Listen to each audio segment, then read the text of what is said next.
Hello, how are you? Thank you so much for joining us at Genealogy Quick Start. I'm Shamele Jordon, your host. Today we have a really fun show. Fun. Well, we always have a fun show, right? But we're going to do something different because there comes a time when you need to just pause and take a look at what you have and be thankful for it and maybe create something that in the future other people will be thankful for. So today we have two great episodes. The first one is a quick start called Recipes in Their Own Right. I'm a cook. I love to cook. I have a cooking lineage that I'm very proud of. But I didn't come up with this show. The guys came up with this show. They're deep, aren't they? They are really in touch with all of their sides. So we're going to talk about recipes. They will explain what they mean by in her own right. And for the second half of the show, I have invited any special guest that wanted to come on and share their favorite genealogy ancestral swag. And that is something that you got from your ancestor that you cherish, like, oops, it's gotten caught, like this that's right behind me. I have a great auntie, and I think it was in her 70s or 80s, or like way before she was going to pass away. She decided that she was going to create all of these Afghans, and she was just knitting away. And I'm always cold. So I was very thankful that she knitted not one, but where's the other one? But two in my favorite color, like orange. She knew my color because she was my great auntie godmommy. And the survey went out, and now we were going to know what the favorites are of all of Genealogy Quick Start, what our favorite websites are. If we were on a desert island, which website? If you could only choose one, what would it be? DNA tool, what would you choose? All right. And also, I'm going to share what they said in the survey that was their favorite ancestral swag, how they save recipes. So whenever we send out a survey, definitely get into it. The survey is still available on Facebook, so take a look and let us know what your favorites are. So I've talked enough. I miss my buddies. Let's bring them on here today so we can get our show started. First up is editor and columnist. What's your name? Jim Beidler. How are you? And is that your Madonna Vogue? And then Check it, also, check it in me. oh, I love Michael John Neill and his pets. How are you guys doing today? Very well. Very well. And Or is it so very what? good? I never know the difference. Well or good, there is a difference, isn't there? There is a difference. I was being facetious before we get any comments about that. I was being facetious.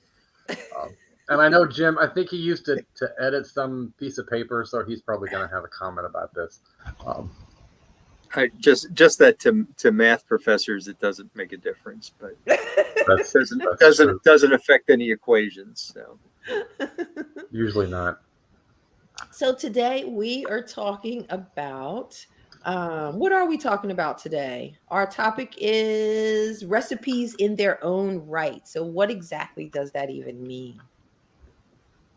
Well, I think Jim came up with this title, so I don't remember, but I think we're talking about in their own handwriting and making images of those and sharing those. And depending upon how old it is, you might even have to not translate ingredients, but kind of modify the ingredients a little bit, depending upon how old the item that you have is. Don't get me started about these modifications. Oh my goodness. So Jim, why did you come up with this? How'd you come up with this really cool title? well, the title I swiped from somebody else who once used in their own right to talk about somebody's handwriting, but. In this particular case, as we were doing our prep, I thought about a letter I had received from a woman who knew my grandmother. My grandmother was my only grandparent who I actually remember. And she lived with us from 1971 to 1980. And so I had seen her handwriting, and when this arrived in the mail from a friend of hers, or actually a granddaughter of a friend of hers, it was nice to see that familiar handwriting. Yes, yes. Oh, I feel bad for you. I felt like I was drowning in grandparents. I had grandparents, I had great grandparents. It was just like I had everybody. It was pretty cool. Michael, how many of your grandparents and greats did you I knew, well, all four were alive when I was born. I knew three of them, and I knew one of my great grandparents as well. Oh, okay. Okay, that's pretty cool. So let's go ahead and get started with our quick start. Oh, wait, I got to say hi to people. We forgot to invite you to tell us where you are. And also, if you didn't get a chance to take the survey, there's 2 survey questions that you could put respond to in the comments. And that is, after you tell us who you are and where you are, is how do you preserve family recipes, and what's your favorite ancestral swag? So whether you are watching us live or in the comments, in the comments, I'm really having a day. Whether you're watching us live or in recording, let us know. All right, let's see, who do we have here today? Benita Gale Gibbs from North Carolina, number 1. Hello, Benita. Hello, Paula Moen in Defford. Happy New Year. Hello, Linda from Florida. Hello, Biba. What is VOR.NGO? I kind of think that's supposed to be SPAM, which we're not talking about that recipe today. Uh, can one of you guys go look on Facebook? Because somebody look on Facebook and see if somebody is like spamming my page. Oh, that's in YouTube. Hello, LaJoy Mosby from Columbia, Maryland. Nice to see you. Hello, Denise Paynes in the Netherlands. Hello, Quintilla in Cleveland. We have a special guest for you today. Hello, Fidelma from Southern California. Oh, I love my West Coast. I miss you guys. Hey, Wanda Looney in Birmingham.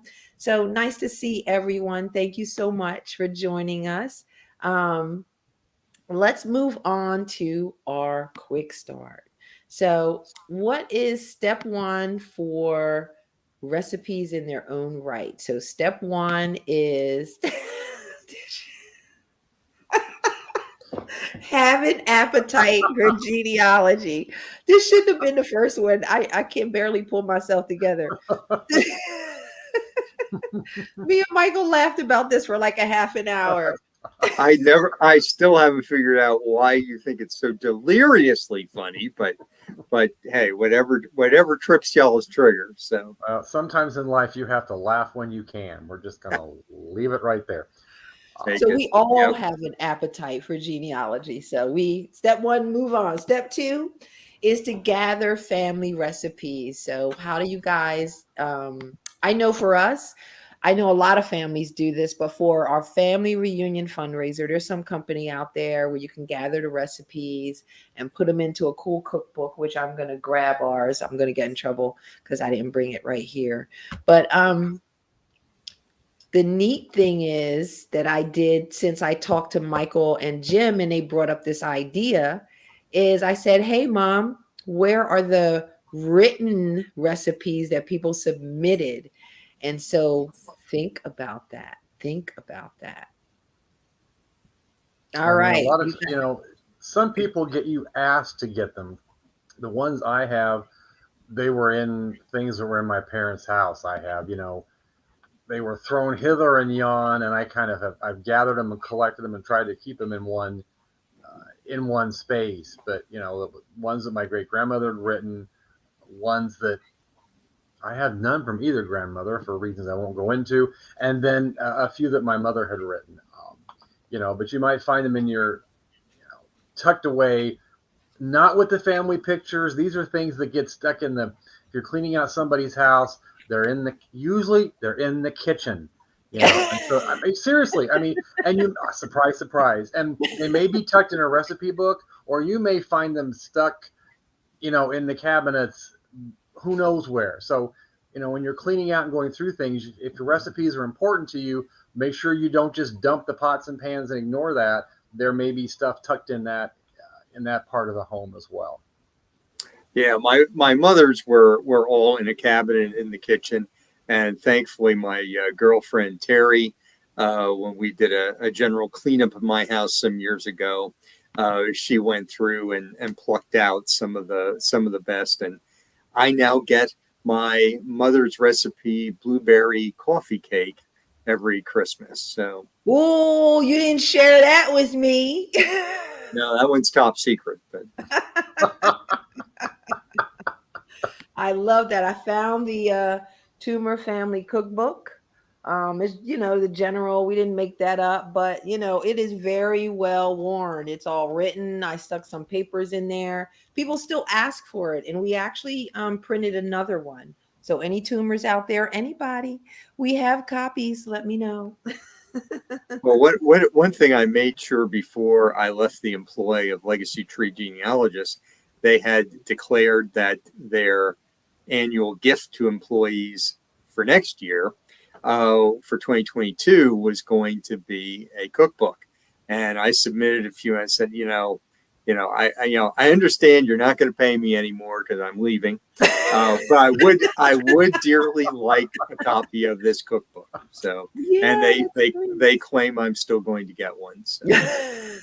Now we have it on record. We have it on record. And the blueberry coffee cake recipe is in there. So. And let's see. Do I want to? I think I want to share some of your recipes that you guys got. Sorry, let's pull that up. I love your recipes. I'm going to try them one day. I look forward to that. Let's see. Window. I'm really having a day. While we're waiting for Shamele to find whatever she's going to find, I'm not sure. This is the one that I wrote. It was absolutely nothing special. And this is kind of what precipitated the show, because my oldest daughter got over to her house. She sat this blank card down and she said, "Dad, I want you," because I always made this when they were little. And I know some people hate tuna noodle casserole. I love tuna noodle casserole. I don't care. And it's not about whether you like it or not. But anyway, she sat me down and said, "I want you to copy this." And I kind of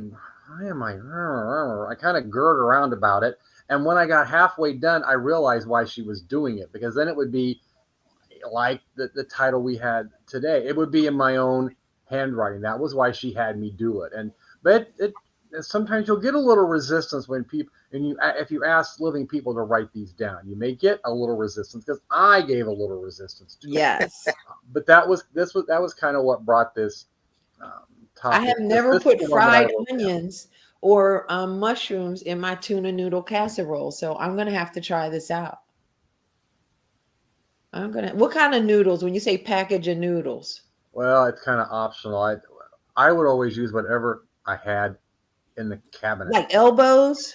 Sometimes elbows. Sometimes I'd use penne. Sometimes I'd use rotini. Keep in mind, I made this a lot when the kids were small. I couldn't think of anything else to make, and it was quick. So I just grab whatever noodles I happen to have on hand. What is this beautiful stationery here? Yeah, well, this was the friend of my grandmother's friend who wrote to me. I don't have a complete memory. I think I had met her at some genealogy event, or maybe even a family funeral. I'm not sure. And she talked about how she had this recipe from my grandmother. And, this is 1995. This is back when people still wrote to each other without computers.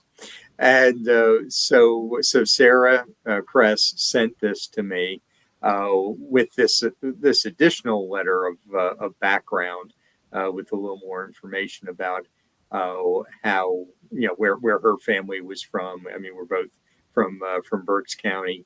And also how excited that her daughter was getting into the DAR. I love the part about the daughter getting into the DAR and how she went out and started doing her own research. That's adorable. Yeah. Is the daughter still alive? I'll admit I don't know. I don't know. Yeah, and then this was what she enclosed. She enclosed the original envelope that my grandmother sent it to. I believe it was Sarah's mother. Okay. And this had a recipe for what my grandmother called cooked lemon custard with cake topping. And you said about you being a cook. Well, I'm definitely not a cook, because I'll admit until I pulled this out for this show, I didn't even know what the recipe was for, and I now realize it is probably a version of what I consider my favorite pie. At some church I used to go to, we'd call it an old fashioned lemon. But Oh. looking at the ingredients, it looks like it's the same thing as my grandmother was doing. And I love it. The thing I love the best. Now, it was sent to me in 1995, but it was originally sent to Sarah's mother around 1970. And even back then, my grandmother is complaining that people don't eat as much baked goods as they used to. Oh my goodness! I can imagine what my grandma would think of the world today. So. Oh my goodness, she couldn't know. And here we have another passed down recipe. I wanted to really make these, Michael. They sound These are good. these are really good. This is one thing I like to do when I make images. That you'll notice there's some typed commentary there. I recognize because by the time I got this, she was dead. My mother was dead. Her great grandma's children were dead. There weren't a lot of us that recognized her handwriting, but she died when I was a freshman in college, and I'd seen great grandma's handwriting before, and I knew that was her. So when I made the image, that was one thing I did that typed up a little bit of whatever there, kind of some provenance or whatever you want to call it. Yeah. How I know where I got it and how I know about it. It mentioned oleo, and Yeah, I what the posted heck this is somewhere. oleo? It was you that didn't know who oleo was. Yeah, I Oleo don't is know what oleo is. I still don't That's even not know. It's okay. I was going to be facetious and make a joke. I won't. It's shorthand for oleomargarine, which was the name for oleo margarine. So oleo is a brand? Oleomargarine was what they called it. And it's been a while since I looked it up to know whether oleomargarine was the brand name or not. Oh, but okay. My great grandmother would call it oleo. My dad's mother would call it oleo. But after, I never heard anybody. Maybe if you had that third station, y'all would have called it margarine. Yeah, I mean, I think when we made these, we used butter. And as an aside, she's got the directions there for how to make it. And what I thought when I found this, I shared it with one of my great grandmother's other granddaughters. And what she did, she had a niece who was about 6 or 7 or 8, and so she babysat her. And so one day, what they did was they made these cookies together. She took great grandma's Jell-O cookie recipe, and she and her, it would have been another great granddaughter of my great grandmother's. They made the recipe together, so it can be. We're talking about ways to preserve them and share them and all that, which is good. But sometimes these can be, you can create activities with these, to make some of them. And because this is easy, some things are a little more difficult to make. This is an easy thing to. They have a commercial. I don't know if it's an Etsy commercial that's been out where they're sitting at the tree or something and they're giving out presents, and she gives her daughter her grandmother or ancestor's recipe book. And she says, oh, great grandmom's recipe book. She's like, okay, let's go to the kitchen. She's like, now? And they get up and they go into the kitchen and start cooking. So it's definitely heartwarming. I have one that I've gathered. Let's see, do I have it in here? Yes, my mom cooks everything. My friend used to say, you guys never have spaghetti at your house. You have linguine and paella and stuff like that. But my mom makes relish. And when Michael and Jim got me going, that's why you hang out with genealogy folks, because they give you ideas. And she sent me all this stuff. Here's her relish recipe. She sent me her quiche recipe written. She sent a couple recipes. So I'm really excited to have those.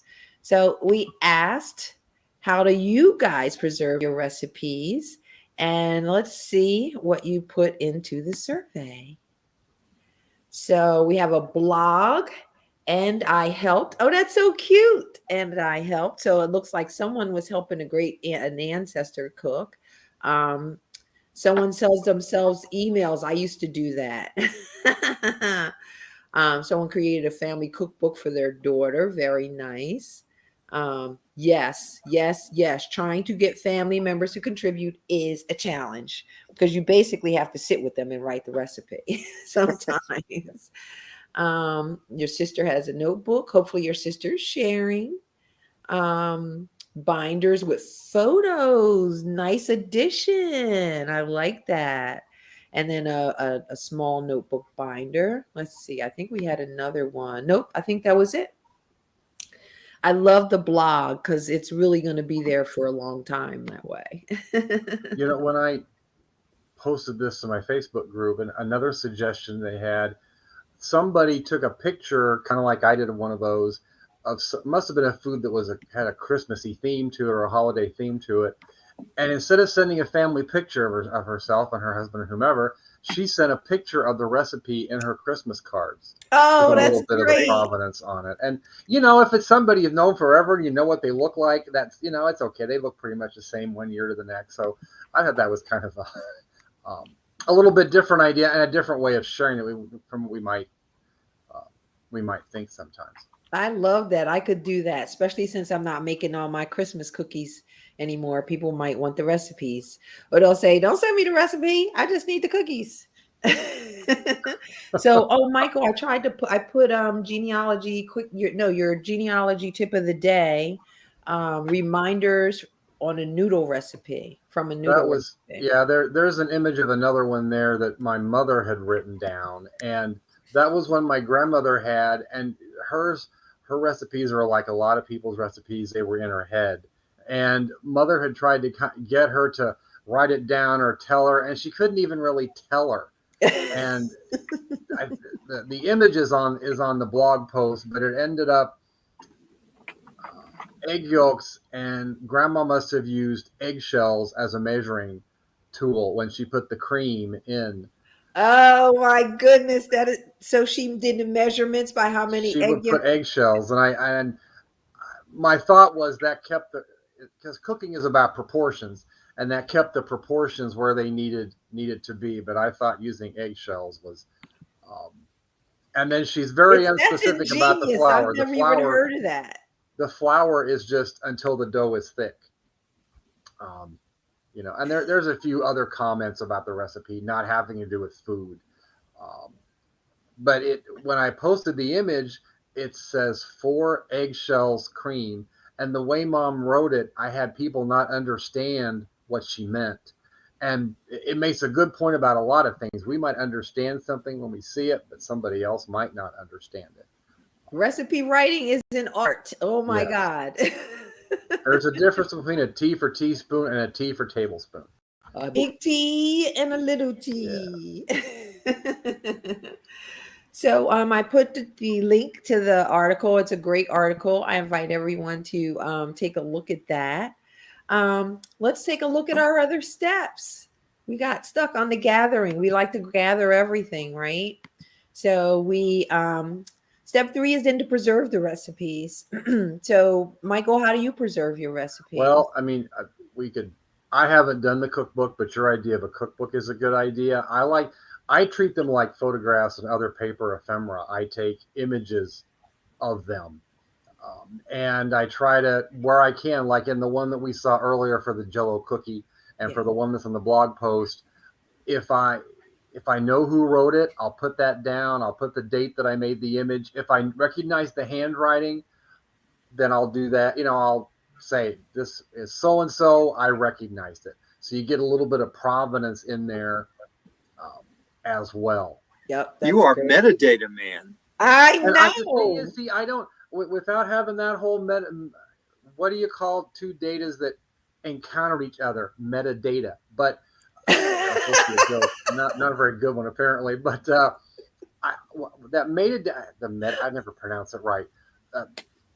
I like to put that on the image itself. I know there are ways in your photo applications, your graphics applications, to bury that inside the data file. But when people see the image on a screen, a lot of the time they don't go looking for that other data in that file. They see the image on the screen. And Yeah. so, and they do screen captures and they print the screen and whatever. And that doesn't capture any of that metadata, however you say it. So I Oh like to boy, put that. did you get him started on his metadata high horse? He did, yes. But I like to put that on the image because people don't go in there and look at what's in. I mean, if you do it, you can use it for a lot of good reasons to sort your photos and all that. But when it comes up on somebody's screen, if they're seeing it, they don't always go and take a look at the data. Michael data. Michael metadata. Michael never metadata he liked. All right, step 4 is to share the recipe. So creating a blog is a great way. Michael talked about how to make sure that you're putting the information on it so that they know. The cookbook. We saw a lot of ways to share the data. One more real quickly, Laura. If you've your personal Facebook page where you probably have some of your relatives that you're still talking to that are your Facebook friends or whatever, that can be, because when I posted a couple of these, second or third cousins saw them, and that was a way for them to get it too and to find out about it. So that's not a long-term way to preserve it, but that can be a way to share. But it's a fun way to preserve it. And then people will say, what about Aunt so-and-so sweet potato pie recipe? Anybody have that? Right, because it generates interest when you do that. Exactly. Yeah. Thank you. I have yet to post my own family recipes on there. So I think I might get going with that. That might be fun. My great grandma was great at making desserts. So I might get her sweet potato pone recipe. Nobody even kind of makes that anymore. So yeah, you have such great ideas. So step 5 is, and I don't know if step 4 and 5 should be switched, is to try the recipes, because maybe you want to try them before you share them. Have you guys, tried? Jim, have you tried the recipe, the lemon with the cake top? Not yet. That's coming up. Okay. All right. So let's review the steps for this fantastic quick start. Thank you, guys. Recipes in their own right. So step 1 is to have an appetite for genealogy. Step 2 is to gather those family recipes. We gave you so many ideas to do that. Step 3, preserve those recipes. Step 4 is to share. And step 5 is to try the recipes. So thank you. I had fun with that. That was a lot of fun. So for our next second half hour, we have some special guests from the past who are going to come on, and we're going to talk about some ancestral swag. But before they come on, Michael and Jim, did you guys want to talk about or share your ancestral swag first? And I forgot your pen, Michael, if you have it handy. Actually, where's it at? I actually have two things. I have the screwdriver that we showed before, I think a couple episodes ago. My great grandfather sold seed corn. This was the screwdriver. It's got his name on it, and the brand of the seed corn that he found. I've got a tremendous amount of stuff. I know you do. I just, as some of you know, I have a lot of stuff, but what I've got now is really, I think it's kind of neat. It looks like it's Illinois law and practice. My great uncle was an attorney for 40 some years, small town attorney. This is boring to read, but you don't have to read it because it's not really a book. It was used to hide things. And so you've got it. It's, there's a little nook in here where you can put stuff. His name, you probably can't see it, but his name and the address of his law office is on the inside of that. So I thought that was a neat little. That is really atypical. cool. I was wanting something atypical if I had it, and that was something that popped into my head. I love that. Jim, did you have anything else that you wanted to share? Ancestral swag? Well, it's not really ancestral swag, but it's a I'm getting all sorts of reflections here. It's great. It's the crest of Gerolzheim, where my ancestral Beidlers came from. I had to get the swag, so it will become an ancestral swag after me. But I got that one in 2010 when I went over to Gerolstein. Wow, that's beautiful. I never saw that. I never saw that A before. lot of the German villages have them. Yeah. And so, and you said it's a crest for a village? Yes, the village of Gerolstein. Okay, okay. So I want to share some of what people said their what they have as ancestral swag. And we have a vase. I would love to have heard a description of the vase, and I wonder if you use the vase. Oh, I love this one. An article in the paper about my grandfather being arrested. I bet there's some in there of mine. I'm gonna go get that. Um, and a marriage certificate. Is this the great grandmom's marriage certificate? Very nice. An old dough board that belonged to my maternal great grandmom. That is very nice. A ceramic baked bean pot. That is really nice. Condolence certificate signed by President Harry S. Truman for cousin killed in 1946. Oh my gosh, in an army plane crash in New Jersey. Oh, and a family Bible. That's a blessing to have a family Bible. Oh my goodness. Very nice. So we have our special guests are here, and I'm going to bring them on, and they're going to share some of their ancestral swag. So first we have Casey Zahn is here. Hello, Casey. Hi, Shamele. How are you? I'm good. Thanks so much for coming on. I So had to what kind laugh. of cool ancestral swag do you have? I've got a couple of things here, but I had to laugh because when you were doing the recipe things, I just realized my mother-in-law gave me my husband's great-grandmother's recipes, and it has recipes for making drinks and holiday cookies and so forth. So that's Ooh. my latest swag. But some of the things I do have is a spoon that I got on eBay that my ancestor made. My mom's reading glasses from the 1950s.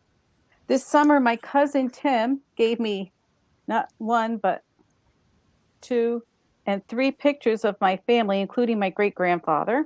Oh my gosh, wait, let's see the pictures closer. Okay, my grandmother. So who are they? Oh, Oops, something I'm sorry. happened. Wait, I did something wrong. Give me a second. No Let me problem. show you. There you go. Okay, so this is my great-uncle George. And this is my grandmother when she was 3 years old. She's a little saucy. She's Oh showing my a little gosh, slip. that's adorable. Isn't that great? It's my grandmother. And then this is my great-grandfather. He's a Mather, Alden Mather. Yes, those Mathers from Wow. Massachusetts. But the best gift I found was when we were cleaning out my mom's apartment 2 years ago, right when she passed, was this Christmas card she made for me. She never gave to me. She made it out of advertisements from newspapers. And I just love it. And she says, I to my love number that. one daughter, happy holidays. So that was kind of fun. So those are Oh, some of my genealogy treasures. And I tell people, if you don't have a treasure, find one or make one and pass it on. exactly. So what are you going to make and pass on?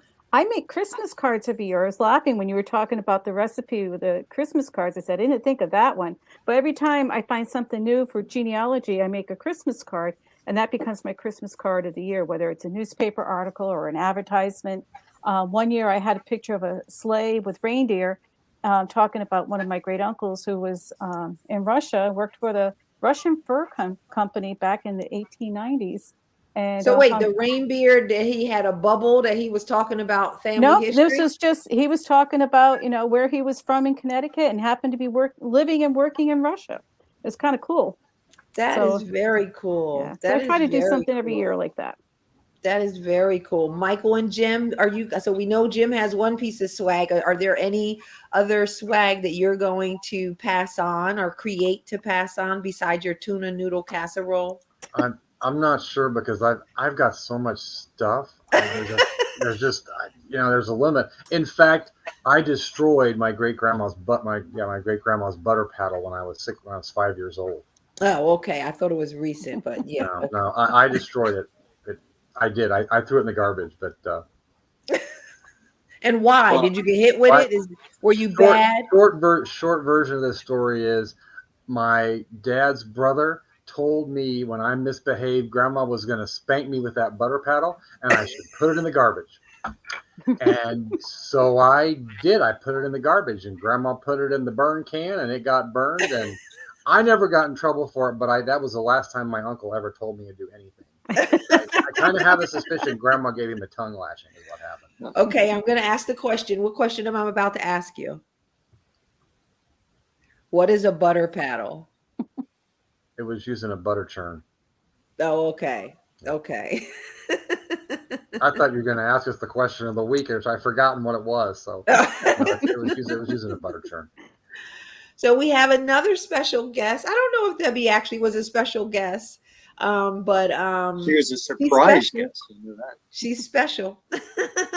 Let's bring on Dr. Debbie Abbott to share. How you doing, Dr. Debbie? I'm pretty good. How is everyone? I miss Good. you all. It's nice to see you. Good to see you too.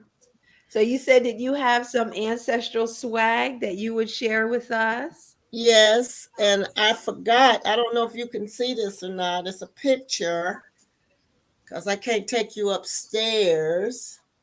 Hold on. Let me see if I can get it in here good or not. There, Oh, there yep, we go. right there. Right there. You see Right, it?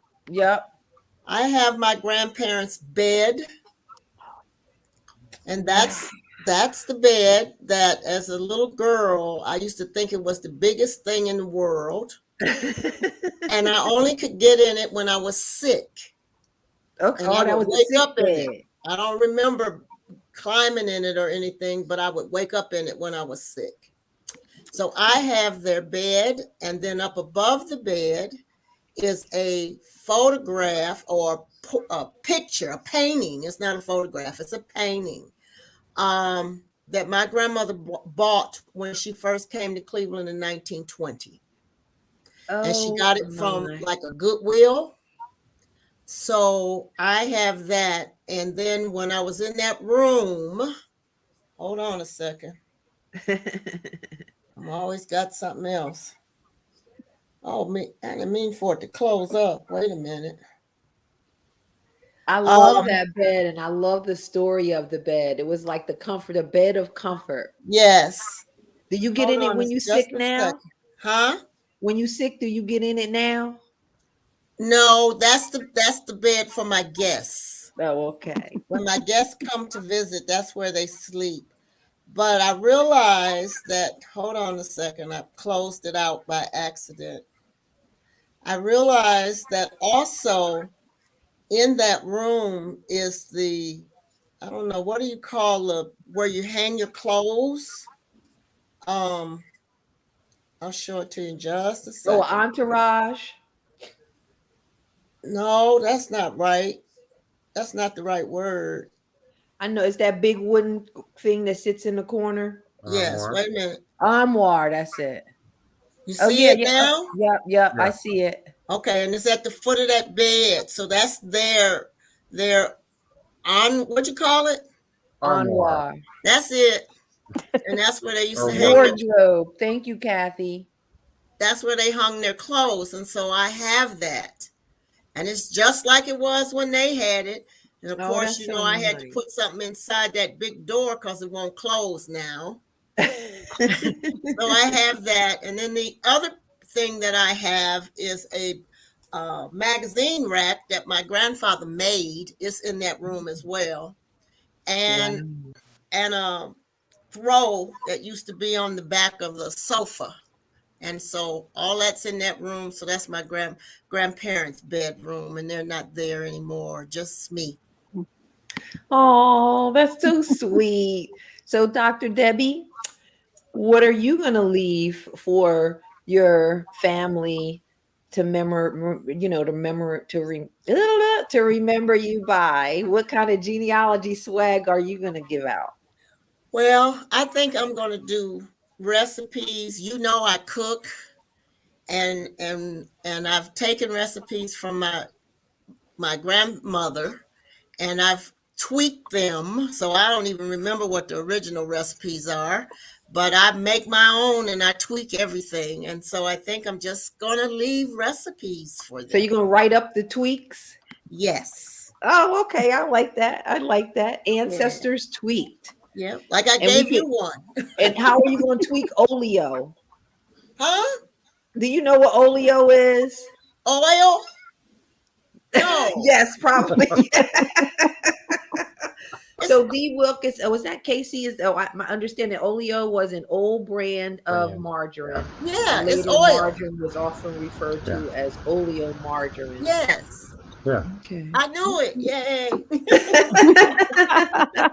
I cook a lot. I knew it. So we have some more. From our survey about different swag. Let's see if I can pull that up with my challenges today. Here we are.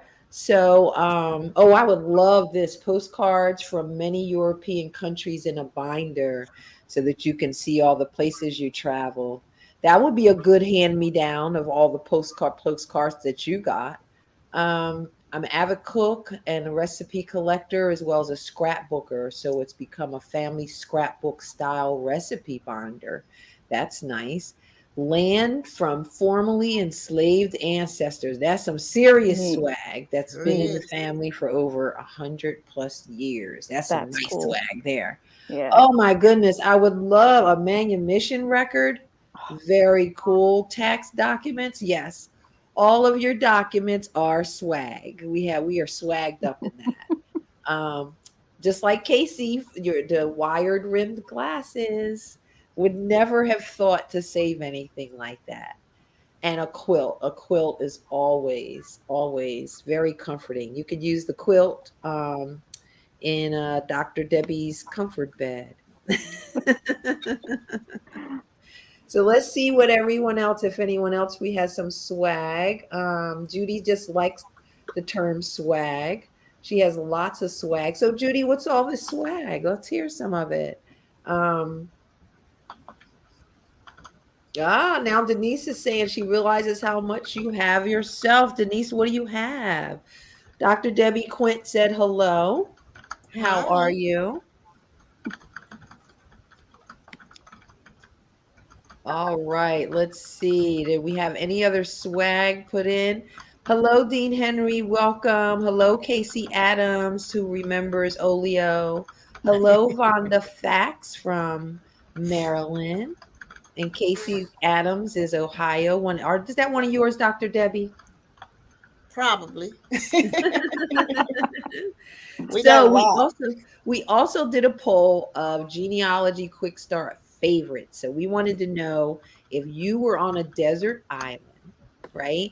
And you only had access to one database, what would it be? What would it be? What would you guys say would be? You could only get one. What would you guys pick? Jim, Michael, Debbie, Casey? I'll go. I picked a newspaper.com. That's the or other genealogy bank. All always right. have something to read. You can always find the ancestors too. Jim, what would you pick? I'm going to go with the obvious ancestry. Okay. Michael? How to get off the island.com. I would probably have to say family search. Mm-hmm. I would say family search. Dr. Debbie? Family search. Okay. I would say family search as well. And guess what? Overwhelmingly, most of the people chose family search. I threw Library of Congress in there, and we had some really deep folks who chose the Library of Congress. I thought that was pretty cool. All right, the next question. And on the audience, Kathy said she would have picked family search. What would you guys pick out there? Definitely put it in the chat. Let us know. Desert Island, only one database. All right, the next question was, what is your favorite genealogy lineage software? So how do you save your people? And the scariest thing was that a lot of people don't use lineage software. So no. Dr. Debbie, I know Dr. Debbie, we got to get them. Yep. So what do you guys, so Casey, Michael and Jim, what's your favorites? I use Roots Magic. Roots Magic for me too. Legacy family tree. I don't use the software. Uh-oh. He's one of those people. Yeah. I'm one of those. I like to use a text editor that, you know, has a lot of capabilities to it, but especially in families where you're not certain how accurate the relationships are and their other details are a little bit vague, I just like to be able to type up documents, transcribe them, put my analysis in there, put my conclusions in there, and leave it at that. And that just works best for me. I realize there's reasons to have databases. I get that and I understand that, but I find it a little easier to go with this approach. I thought you was gonna say, you know, my math brain, I built my own database. No, I decided years ago I did not want to be a programmer, and that's so I love Roots Magic as well. And the truth of the matter is, do what works for you. Yes. If it stops working for Michael, Michael's going to think about another way to do it. But yep, I definitely would say we're not all Michaels. So like, you know,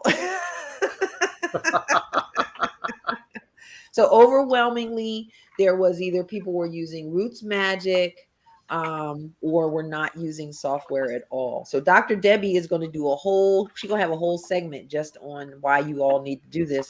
Probably on every episode, maybe once a month, we're going to pull her in. So the other favorite question that I asked was about DNA. And I know everyone does not use DNA tools or do DNA research. But what do you guys use? What are your favorite? You could only pick one. What do you use? I use nothing. I knew you were going to.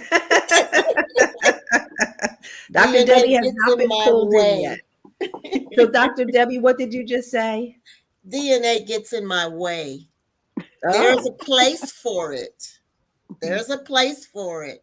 But I put it at the end. When it comes in the front, it is in the way and it causes brick walls.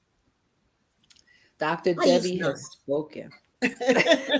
There's a lot of truth to that. It's in part for me. When you've got double and triple relationships a lot of times, and you have people that lived in the same small areas for generations, trying to get knee deep in the results too quickly can be overwhelming. Yes. At the get go, and it put it off a little bit later. And you know, I really tend to concur with that. It should not be your first, unless you've got you don't know who your biological parents are. That's different. But if you relatively are sure about your ancestry for 3 or 4 generations, that should be a part of what you do, but that should not be the first thing out of the gate. And I agree, but at the same time, I am a fan of anything that brings people into genealogy. And there's a lot of people out there who are not really into being in the archives, being dusty, reading newspapers to their eyes bleed like us. But I'm glad to have their blood and their spit. Oh, I could do without. So when it comes to wait till you get bit by the bug. When you get bit by the DNA bug, I'm going to be really afraid because Dr. Debbie will be forcing people to spit and give up their blood. But it's kind of all over the map with family tree DNA, ancestry, GEDmatch. To me, family tree and DNA and GEDmatch, of course, are the ones that have the chromosome browsers. I think are better. Casey, you didn't say what your favorite one is. Desert Island. You can only do one. I can only do one. Well, I was going to do 2 because I tested. No, you can only do one. All right, I'll do Ancestry for right now, but I really like family tree DNA too. Ancestry, because I actually found, and Dr. Debbie, you'd appreciate this. I actually found that I have an enslaved ancestor who was African American as well as Indian. And if it wasn't for the DNA, I would never have found it. So that's where I think the DNA is a lot of fun. It helped me break down a brick wall. And it was back in Connecticut too, where a lot of people don't think that slavery occurred, and a lot of slaves in New England, a lot of slaves. So I think that's kind of neat. I've got an ancestor too, so I'm excited about that. All right, let's see. Do we have another one? Nope, I think that was it. So let's see what we have. So everyone seems to like Ancestry DNA. The only reason why I really like Ancestry is because everyone takes it. So you have like a massive amount of people. But Family Tree DNA is actually better. If everyone would just upload their stuff over there, we would have, it would be a better place to be. But there's so few. Like my cousin took a male, black male, took a DNA test, took the Y. He matched absolutely no one in the database. Zero. And so that's where Family Tree DNA kind of falls down. But I like the fact that they allow us to upload all of our stuff there. So let's see. So Denise Payne says Ancestry DNA is her favorite, and she used My Heritage. Haven't done much with her matches. Me either, Denise. I need to kind of get back into it. Kathy says, oh, she likes Family Tree Maker, but too many computer crashes to keep it up. All right. Hopefully it's not the Family Tree magazines not doing that to you. Let's see. Oh, Denise has a Dutch software. Is it better than the American ones? Maybe we can start a whole new, the American version, Denise. Let's bring it to America. Test it out. So Judy Lawler talks about baby pictures, of her great grandparents. Dishes are great. Michael, I'm sure you have a lot of dishes. Do you have a lot of dishes? Handwritten notes from your great grandparents. My cousin Floyd has letters that my great grandmom and great aunt used to write back home when they would take trips on the Amtrak. And they're really colorful, really colorful. So, guys, I really thank you, Casey and Dr. Debbie, for coming on. Thanks everyone who took the survey and put in comments. And if you're watching this in recording, please tell us your favorite ancestral swag. And remember to create some swag too. We're the genealogists. We create the best swag. So thank you everyone for watching. Have a good one. Happy New Year. I can't find a button. There it is.